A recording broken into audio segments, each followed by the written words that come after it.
Halo, selamat siang Sobat Impact Talk. Bertemu kembali dengan saya Debbie II host di Impact Talk Healthy Life, Happy Life. Hari ini tanggal 2 ya, hari Rabu tanggal 2 Februari 2022.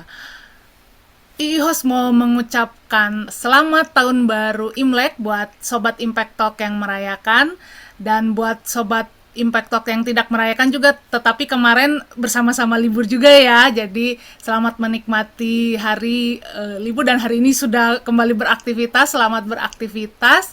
Dan hari ini kita kembali mau membahas dari buku uh, Be the Best Mom You Can Be ya. Be the Best Mom You Can Be. Namun sebelum kita mulai berbincang-bincang, saya mau menyapa Sobat Impact Talk yang setia mengikuti Impact Talk. Terima kasih ya untuk kesetiaannya. Terima kasih untuk setiap dukungan dan saran-saran yang diberikan. Dan kalau mungkin Sobat Impact Talk punya topik yang mau diperbincangkan dan juga ada pertanyaan-pertanyaan, bisa isi Google Form yang ada di bawah ya. Dan untuk Sobat Impact Talk yang mungkin baru pertama kali mengikuti Impact Talk, selamat bergabung di YouTube channel First Baptist Church Bandung ini, dan bisa subscribe dan juga bisa like video ini supaya dan tekan tombol notifikasinya juga ya supaya bisa mengikuti setiap Impact Talk yang hadir di hari Rabu dan hari Jumat jam 12 siang. Dan selain Impact Talk juga kita setiap harinya itu dari hari Senin sampai hari Sabtu. Dari pagi jam 6 pagi itu ada Morning Spirit, renungan pagi, lalu ada Impact Kids, renungan untuk anak jam 8, dan di malam hari juga jam 8 itu ada Impact Family, renungan malam untuk keluarga. Dan di hari Rabu ini juga sore hari jam 6 kita ada kebaktian jam doa, itu melalui Zoom. Jadi kalau Sobat Impact Talk yang mau mengikutinya harus tanya link Zoom-nya melalui nomor yang ada di layar ya.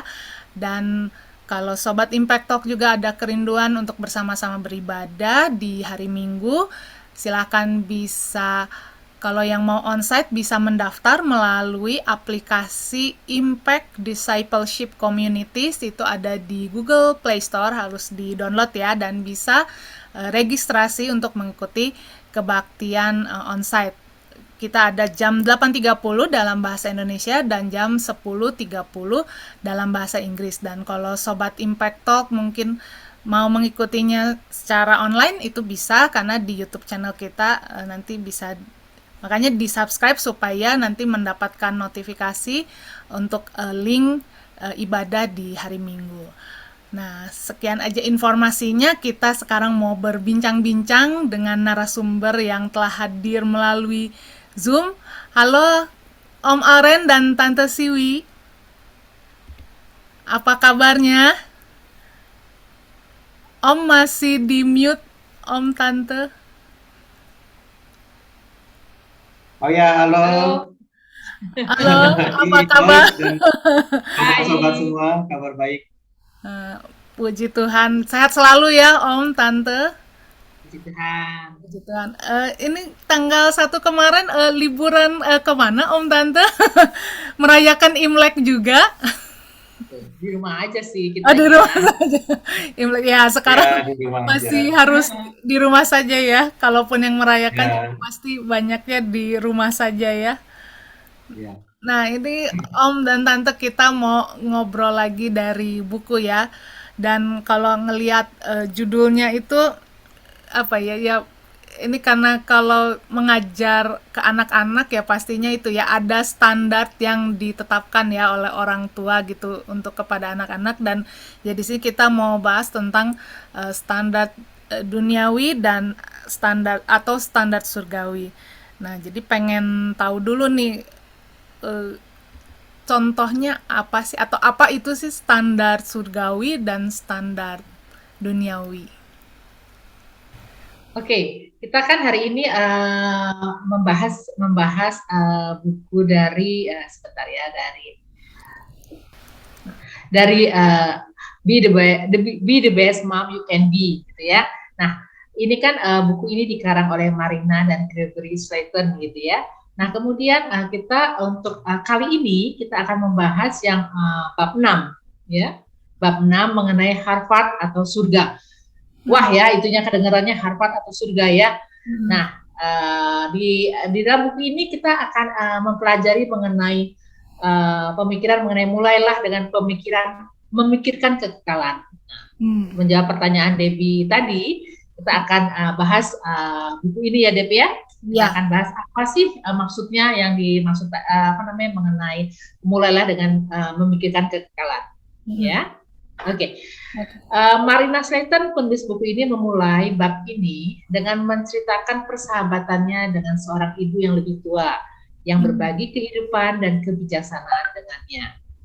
Nah, kemudian ibu itu bercerita, ketika putranya meninggal, ibu tua ini mengatakan dia orang yang jujur dan pekerja keras. Jadi dia menceritakan mengenai anaknya, mengingat anaknya bahwa anaknya adalah orang yang jujur dan pekerja keras. Hal ini sangat berkesan bagi Marina, karena ibu ini fokus pada karakter dan integritas putranya dan bukan pada prestasi yang dia capai. Nah, menurut Marina, sebagai seorang ibu, kita sering terjebak ke dalam kecenderungan untuk mendorong anak kita berprestasi dan sukses menurut ukuran dunia. Banyak ibu yang selalu siap untuk menyebutkan daftar prestasi anak-anak mereka, karena ini adalah sesuatu yang membuat mereka merasa berharga sebagai ibu. Biasa kalau kita kumpul-kumpul di tengah ibu-ibu yang lain juga begitu biasanya kan, ini jadi apa, jadi udahlah, pokoknya membanggakan anaknya, ya. Iya, membanggakan anaknya gitu ya. Itu biasalah di lingkungan kita ya. Nah, kemudian si Marina juga mengatakan supaya kita terlihat sebagai ibu yang baik, kita menjadi ingin membuat anak-anak kita memenuhi harapan menurut standar duniawi. Ya, hal ini terjadi karena kita cenderung percaya bahwa memiliki anak-anak yang sukses menurut ukuran dunia berarti kita telah menjadi ibu yang berhasil. Ya, jadi kita biasanya dalam pertemuan-pertemuan itu, oh iya anaknya di mana, ini di mana. Wah, jadi terus orang lain memandang, oh iya ya anaknya di sini ya. Jadi kayaknya merasa bangga yang luar biasa, ya, gitu ya. Oke, kita terusin ya, Deb ya. Ya, boleh. Nah, kemudian padahal yang lebih penting sebenarnya adalah bagaimana kita sebagai seorang ibu dapat membesarkan mereka menjadi seorang yang beriman dan berkarakter di zaman yang penuh dengan ketidakpercayaan kepada Tuhan yang benar. Gitu ya. Nah, kemudian atau mau ya. Coba? Ya, jadi sebenarnya yang dibaca tadi oleh Bu Siwi itu menjawab pertanyaan tadi ya. Apa sih standar duniawi dan apa standar surgawi ya gitu ya. Jadi standar duniawi itu sebenarnya bicaranya itu fokus pada jabatan, fokus pada prestasi, fokus pada kesuksesan finansial gitu ya. Biasanya arahnya ke situ, termasuk pekerjaan-pekerjaan anaknya juga. Sementara kalau standar surgawi itu seperti yang tadi disebutkan,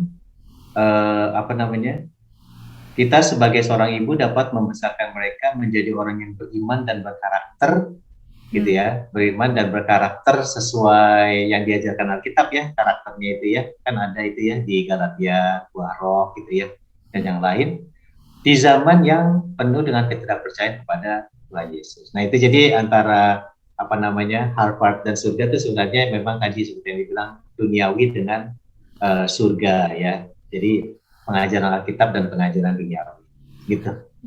Nah, berarti untuk maksudnya standar duniawi juga tetap perlu ya, maksudnya tetap perlu dilakukan gitu sama kita gitu, maksudnya sama dari orang tua gitu ke anak-anak, tetap menerapkan standar duniawi gitu dan standar surgawi atau gimana, atau hanya standar surgawi aja? Oke. Kalau yang itu kebetulan juga Marina itu menjawabnya dengan menyebutkan Matius ya. Jadi Marina dalam bukunya itu di bab ini mengutip Matius 6 ayat 24. Jadi Matius 6 ayat 24 mengatakan bahwa tak seorang pun dapat mengabdi kepada dua tuan gitu. Jadi tidak bisa mengabdi kepada dua standar, tidak bisa mengabdi kepada dua sumber ya, kepada dua tuan. Standar surgawi adalah standar yang ditetapkan oleh Tuhan dan diajarkan dalam Alkitab gitu ya. Mengenai bagaimana kita harus hidup, misalnya adalah bagaimana dalam tujuan hidup kita itu memuliakan nama Tuhan adalah hal yang terpenting gitu ya. Jadi standar surgawi adalah bagaimana kita hidup memuliakan nama Tuhan. Dan sangat tidak mungkin hidup memuliakan nama Tuhan pakai standar duniawi gitu ya, nggak bisa ya. Jadi kita harus melakukannya dengan cara-cara yang diajarkan oleh Alkitab gitu ya. Standar duniawi adalah cara-cara orang dunia dalam mencapai sesuatu yang mungkin mereka perlu mempergunakan segala macam cara. Gitu. Jadi itu tidak bisa sih. Jadi begini, kita sebagai orang Kristen harus hanya memakai standar Alkitab. Harus. Nah, tapi ada nggak orang Kristen yang terlihatnya nanti sukses dalam kategori sukses orang duniawi, misalnya punya jabatan, terusnya banyak uang, kaya raya, terusnya ini, bisa nggak? Itu bisa. Tapi itu sebenarnya bukan tujuannya dia, gitu. Itu bukan tujuannya dia. Tujuannya dia tetap memuliakan nama Tuhan. Tapi karena karakter-karakter yang diajarkan oleh Alkitab itu sebenarnya karakter-karakter yang berpotensi membuat orang menjadi sukses menurut ukuran dunia. Oleh karena itulah banyak karakter-karakter di dalam Alkitab yang diadopsi oleh perusahaan-perusahaan. Misalnya kayak pemimpin yang melayani, ya kan? Servant leadership. Nah itu kan sebenarnya dari Alkitab ya, pemimpin yang melayani. Tapi dipakai tuh oleh perusahaan-perusahaan, gitu ya. Kenapa? Karena memang sukses seperti itu. Misalnya kejujuran atau integritas. Nah, itu kan diajarkan oleh Alkitab kan ya, kejujuran dan integritas itu. Nah, ternyata kalau orang itu jujur dan punya integritas, dia dipercaya oleh orang banyak. Dan akhirnya dia bisa sukses gitu dalam kehidupannya. Jadi sebenarnya kalau kita mengadopsi atau menjalankan hidup kita sesuai dengan standar Tuhan, sebenarnya potensi untuk sukses menurut pandangan orang dunia itu besar potensinya. Tapi sekali lagi itu bukan tujuan. Itu bukan tujuan. Jadi enggak juga berpikirnya sambil menyelam minum air, sambil melakukan firman Tuhan kita kaya raya. Nah, itu ada yang namanya hidden motive ya. Itu ada motivasi tersembunyi gitu ya. Nah, jangan juga, karena sekali lagi kita nggak bisa mengabdi kepada dua tuan. Itu nggak bisa. Gitu. Itu kata-kata firman Tuhan di Matius, dan itu yang mengucapkan kan Tuhan Yesus ya. Jadi kayaknya itu itu akan menjadi rumus yang tidak bisa dibantah gitu sih ya. Tapi ya memang ini ya, maksudnya benar sih ya, nggak ya karena Om menjelaskan ya benar sih, memang jadi kita memang melakukannya ya standar surgawi ya, maksudnya standar yang Tuhan kasih, dan yang standarnya dunia itu ya akan mengikuti gitu ya, maksudnya ya yang kata Om ya, karena sebenarnya duniawi juga yang dunia juga sebenarnya mengikuti dari Alkitab juga gitu. Jadi ya kalau ya di mata dunia mencapai kesuksesan atau apa, itu maksudnya itu adalah bonus ya Om ya Om Tante. Itu bonus dari Tuhan, karena sebenarnya ya kita melakukan apa yang Tuhan mau untuk kita lakukan. Oke Tante, silakan boleh dilanjutkan. Dan pastinya itu diberikan dalam kerangka bahwa itu untuk menjadi berkat buat orang lain kan, itu kan ya. Jadi bukan hanya untuk kepentingan pribadi kan, gitu kan. Gitu. Nih sekarang kita lanjut ya, ada contohnya nih ya. Dalam buku ini diceritakan mengenai skandal yang terjadi pada tahun 2009 ya, di kota Hanover, New Hampshire, Amerika Serikat, di mana sekelompok siswa membobol sekolah mereka untuk mencuri soal-soal ujian akhir. Stasiun TV, majalah, koran nasional memuat kabar tersebut selama beberapa hari. Skandal tersebut dipicu oleh sebuah obsesi di banyak orang tua di sekolah tersebut untuk mengirimkan anak-anak mereka ke universitas terbaik dan bergengsi. Karenanya nilai-nilai mereka harus tinggi. Ijazah dari perguruan tinggi terbaik merupakan simbol status yang sangat berharga dan dicari-cari.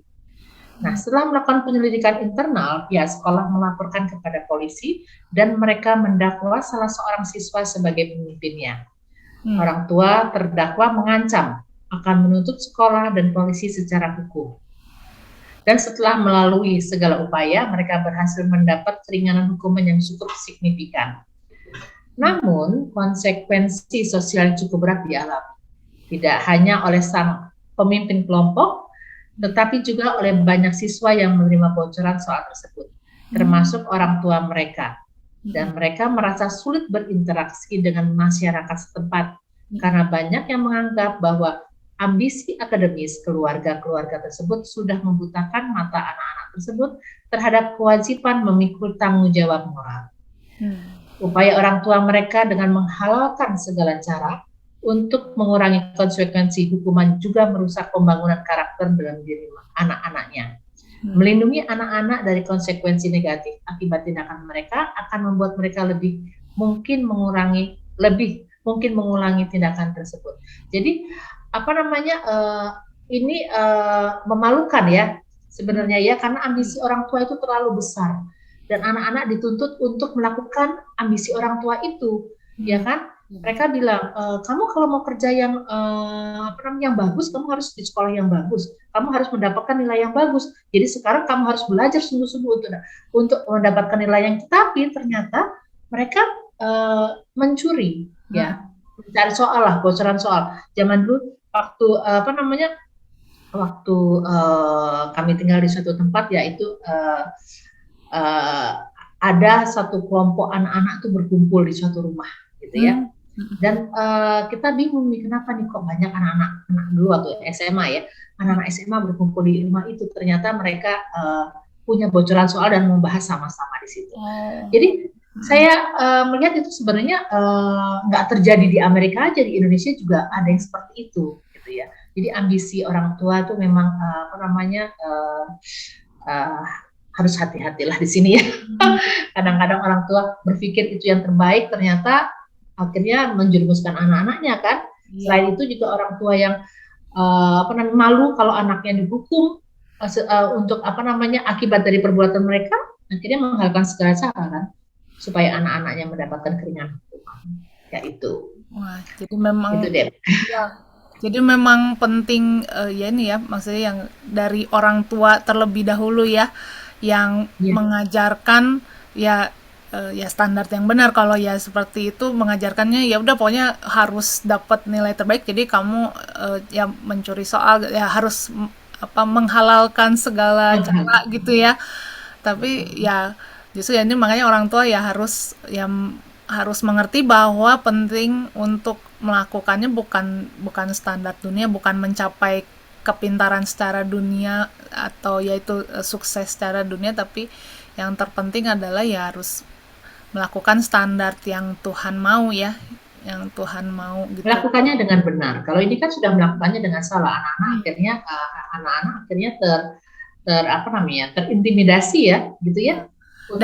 Untuk supaya nilainya bagus kan gitu kan ya. Gimana caranya? Ya, itu. Karena mungkin mereka ketika sudah belajar maksimal pun mereka nggak bisa mendapatkan nilai yang bagus kan. Tapi itu tuntutan orang tua, mereka harus sekolah di tempat yang bagus kan gitu kan. Akhirnya terpikirnya mencuri ya jadinya. Iya, mencuri, dan kemudian setelah mencuri apakah orang tuanya melakukan bertobatlah istilahnya gitu ya, bertobat, oh iya saya salah nih, bukan malah menghalalkan segala cara supaya mengurangi hukuman anak-anaknya. Jadi anaknya bisa melihat, oh ternyata orang tuaku membelaku dengan cara seperti ini, artinya anaknya akan belajar untuk melakukan hal yang salah juga nanti kemudian hari. Saya rasa sih seperti itu. Kalau dari Om mungkin ada pendapat Om? Ada. Ya, jadi kan cara membesarkannya salah satu contoh antara membesarkan menurut Alkitab atau surgawi dengan cara duniawi itu mungkin salah satunya seperti ditulis juga sih di buku ini ya. Jadi Ibu Marina ini bilang bahwa anak-anak kita perlu dibesarkan atau dididik dengan kesadaran dan keyakinan bahwa mereka itu dikasihi dan bahwa mereka itu berharga karena siapa diri mereka, bukan karena apa prestasi yang mereka capai. Iya. Nah, sementara kalau menurut orang dunia itu, kamu itu berharga kalau kamu punya prestasi. Kamu itu berharga kalau kamu banyak uang. Kamu berharga kalau kamu punya jabatan tinggi. Kamu berharga kalau kamu punya prestise atau apa. Nah, kalau Alkitab mengajarkan kamu itu berharga karena siapa diri kamu, gitu. Siapa sih diri kamu? Diri kamu adalah anak Allah yang percaya kepada Kristus, gitu ya. Nah, itu sebenarnya yang ditanamkan itu.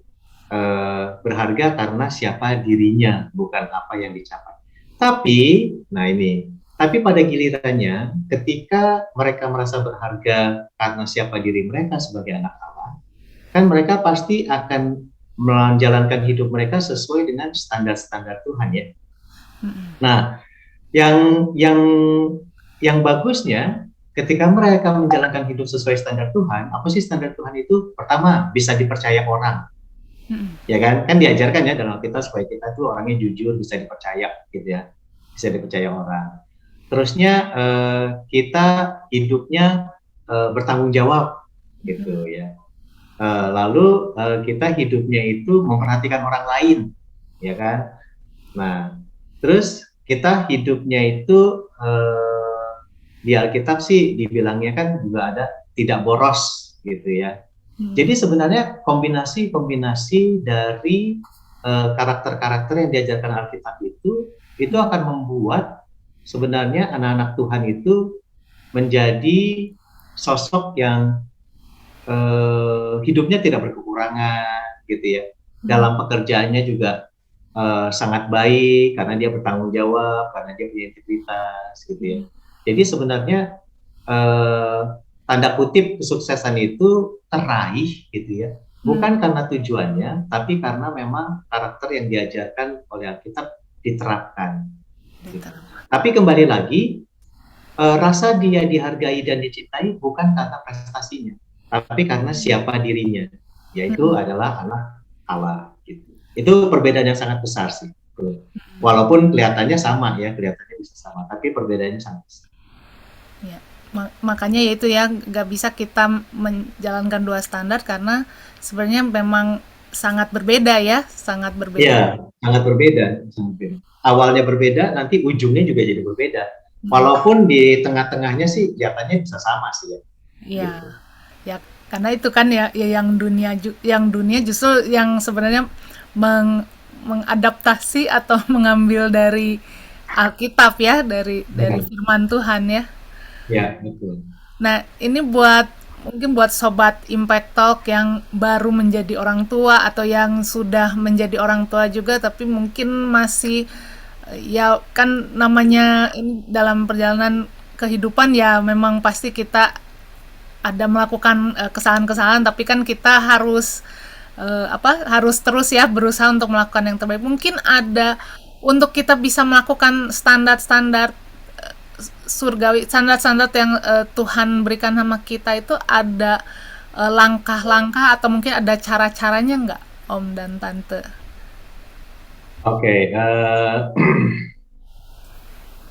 Oke, jadi kalau misalnya kayak standar atau langkah itu sebenarnya sih pertama-tama kita sebagai orang tua tuh harus tahu standar atau apa yang Tuhan harapkan dari diri kita sebagai anak Tuhan mengenai karakter gitu ya. Sama prinsip bahwa kita itu berharga karena siapa diri kita bukan karena prestasi kita.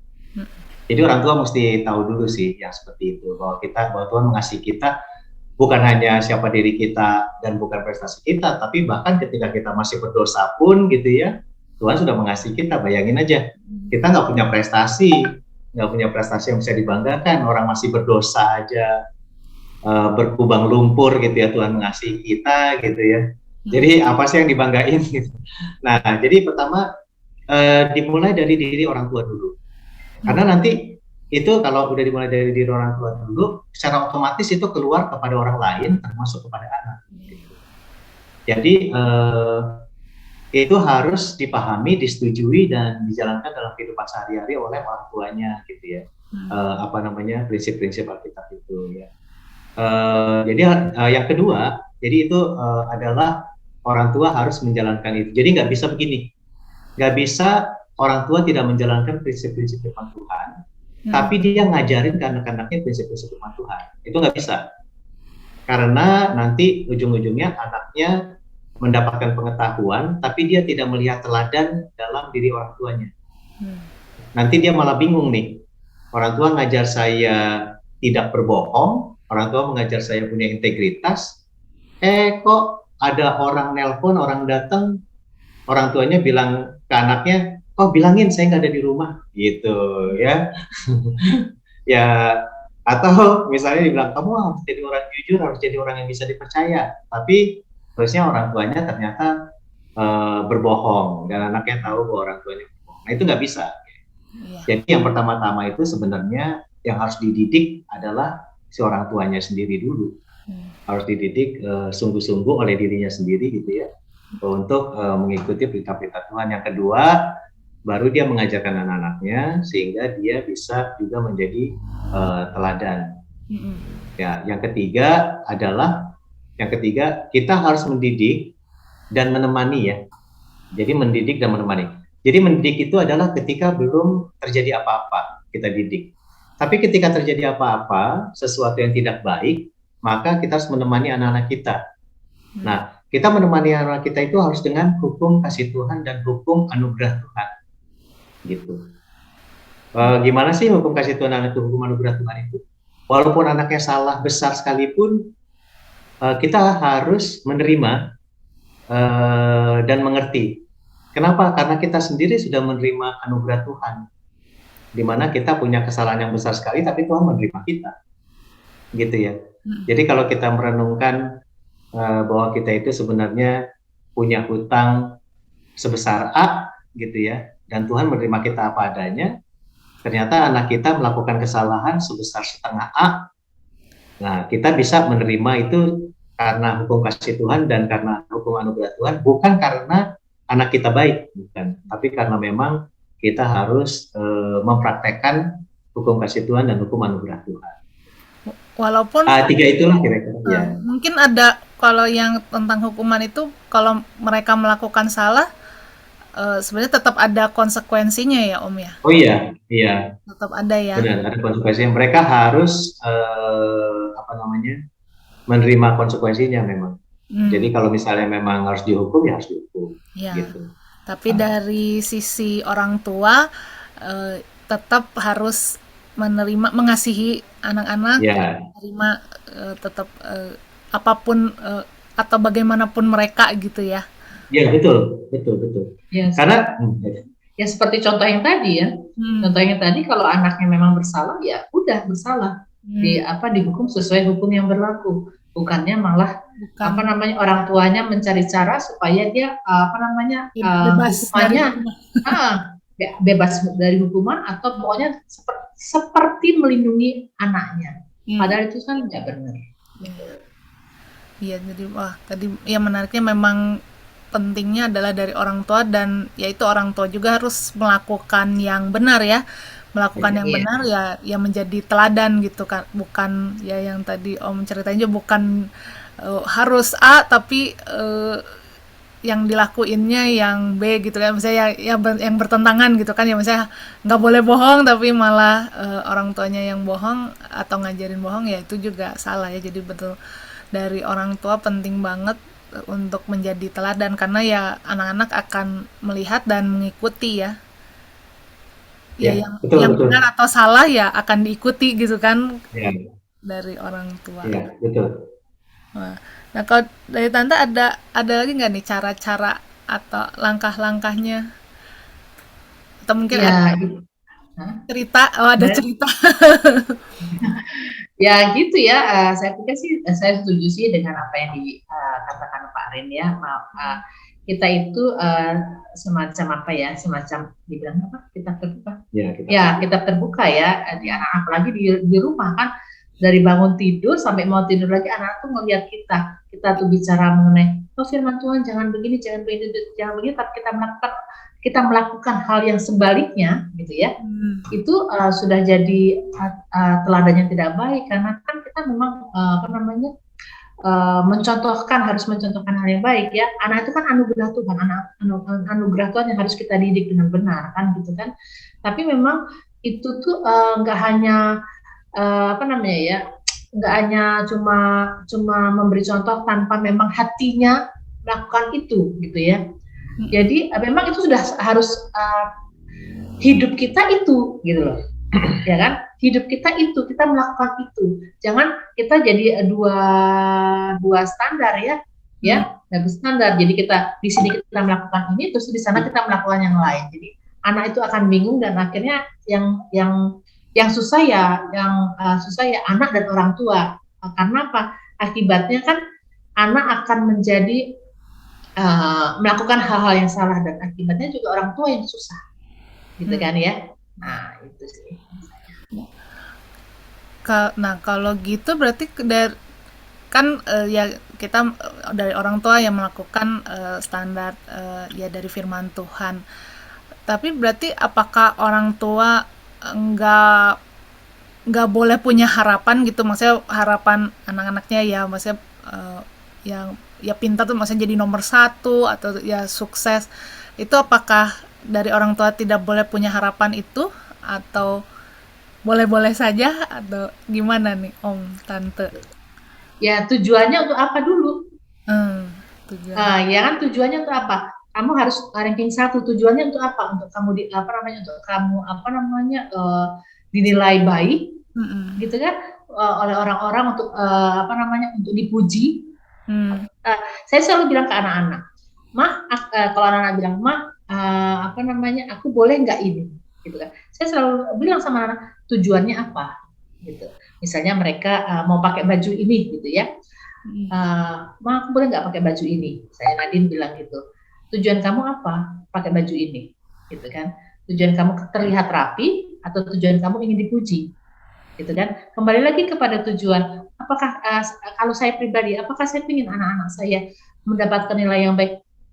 Pengen, artinya dia menguasai, dengan berpikir dia menguasai, dia menyukai apa yang dia kerjakan, kemudian dia menguasai. Dan kayak nomor 2 ya. Kalau kamu dulu saya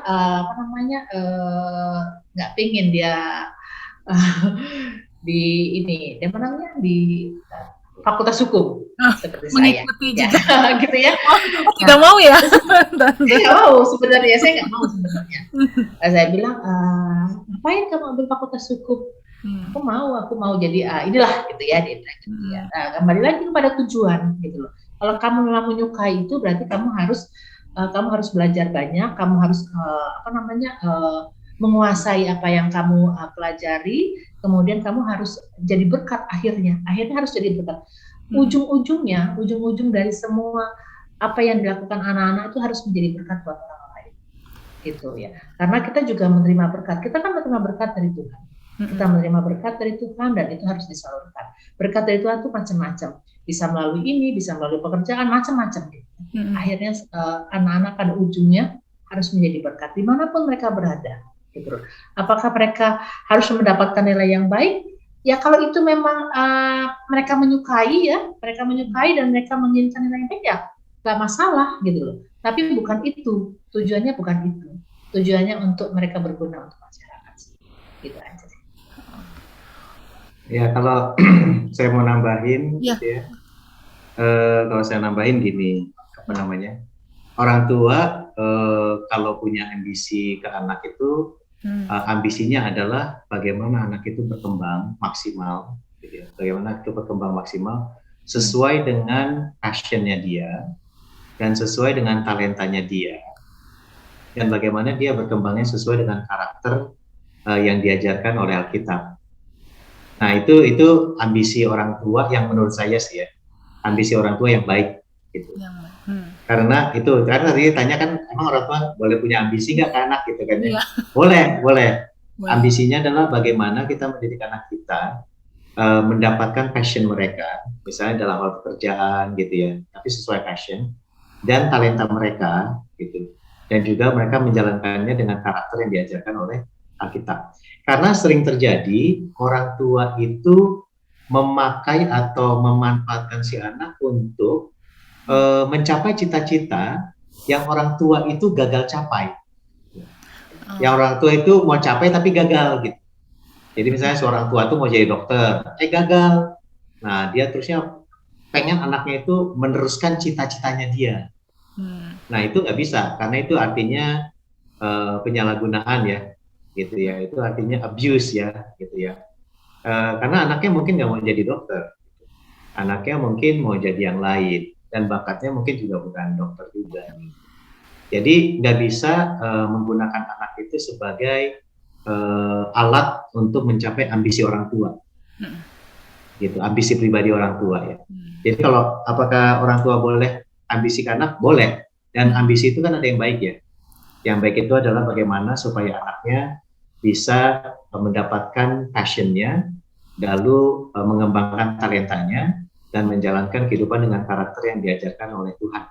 Kalau itu tiga-tiganya masuk, sebenarnya sih yang namanya hidup cukup gitu ya, menjadi berkat buat orang lain, punya nama baik, itu sih pasti akan nyusul gitu ya. Akan mengikuti.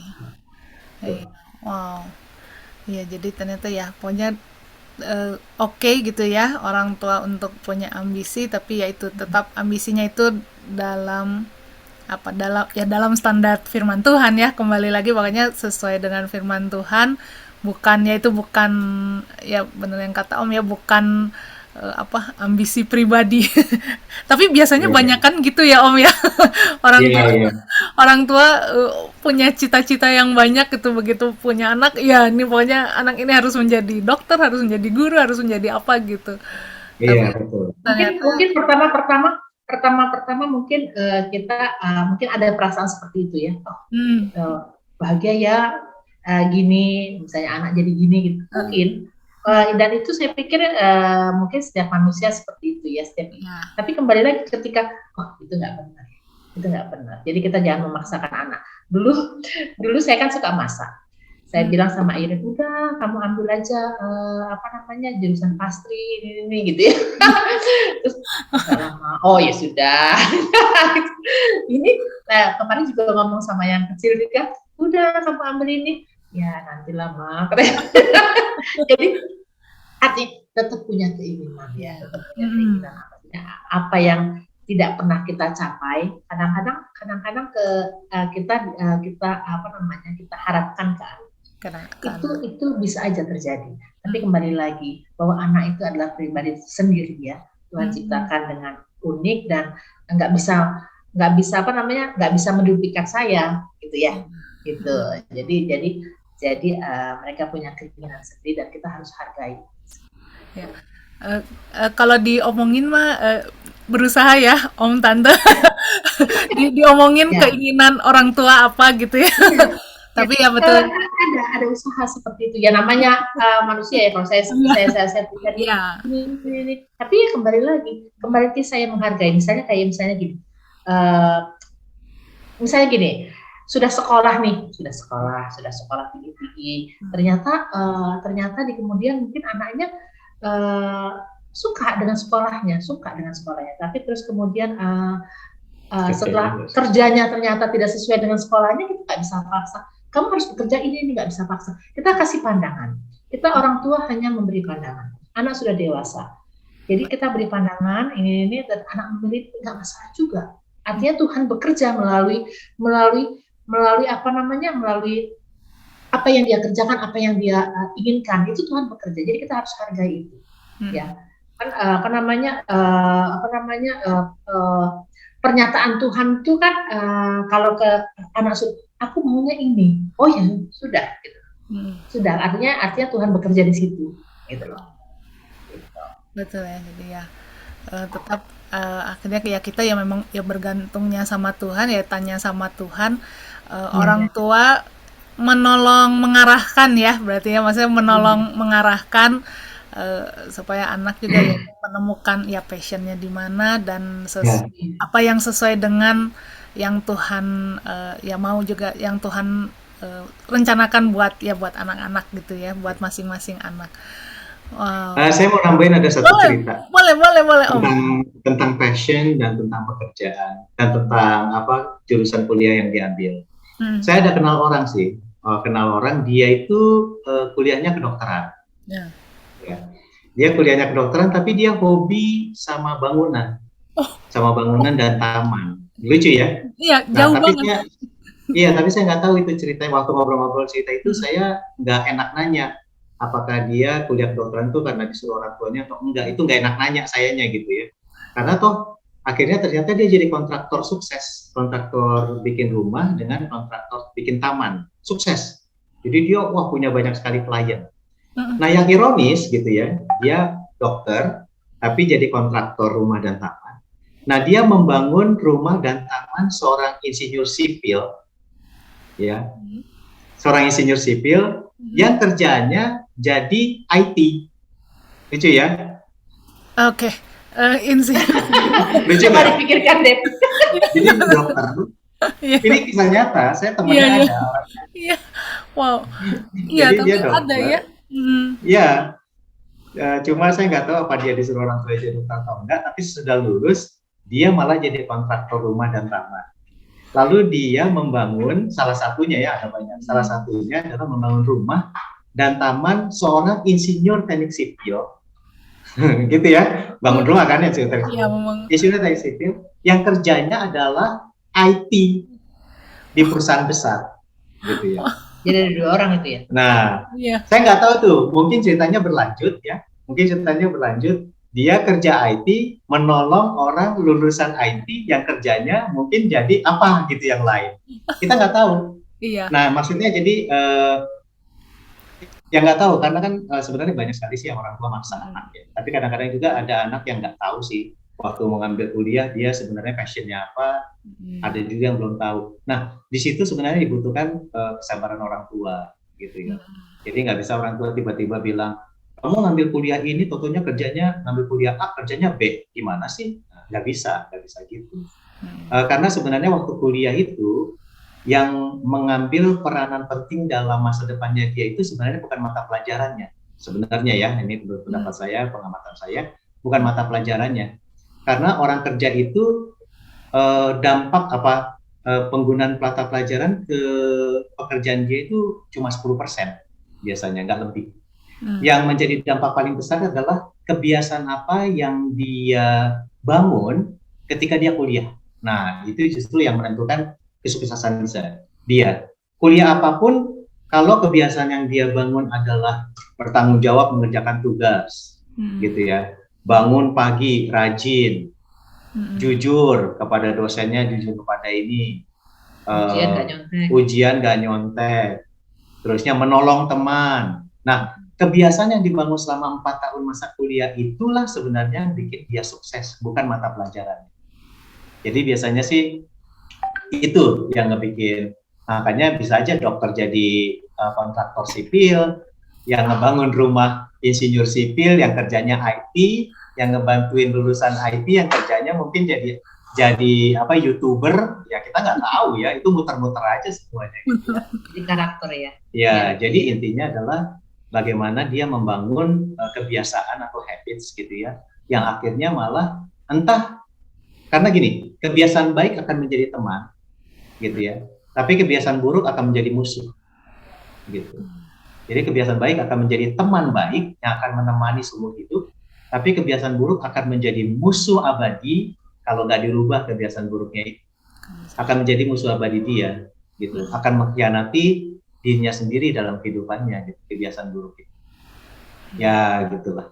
Wow. Mungkin juga ini ada orang tua yang merasa sia-sia ya sudah nyekolahin anak tinggi-tinggi, misalnya ya.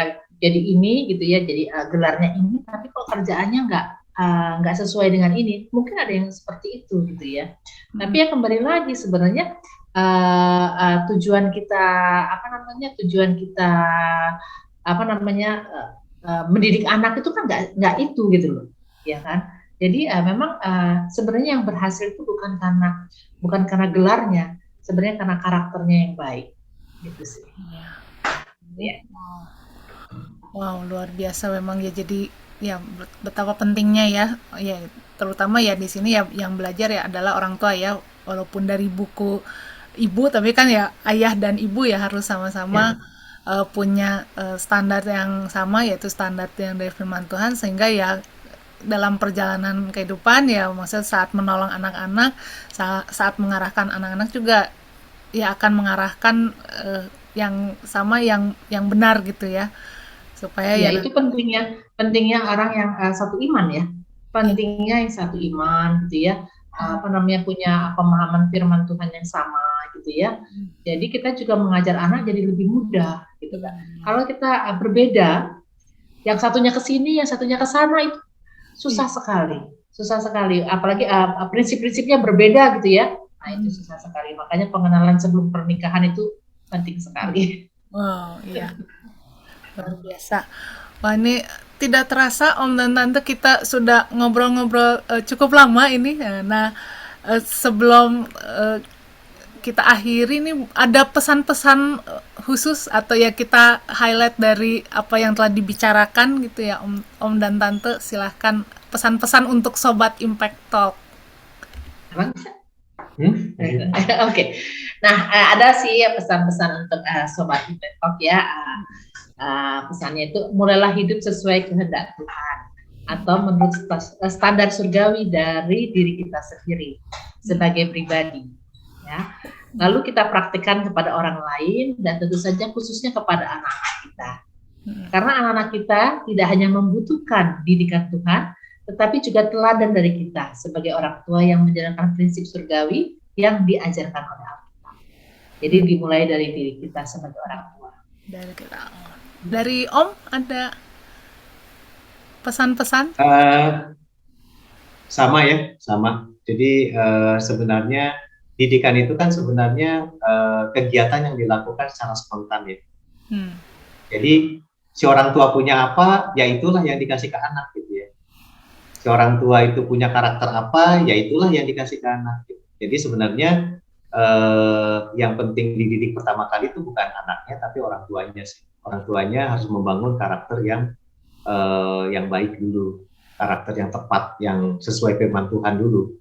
Nanti kalau memang dia sudah punya karakter itu atau kebiasaan itu, ya dalam kehidupan sehari-hari kan semuanya berjalan otomatis ya, semuanya berjalan refleks ya.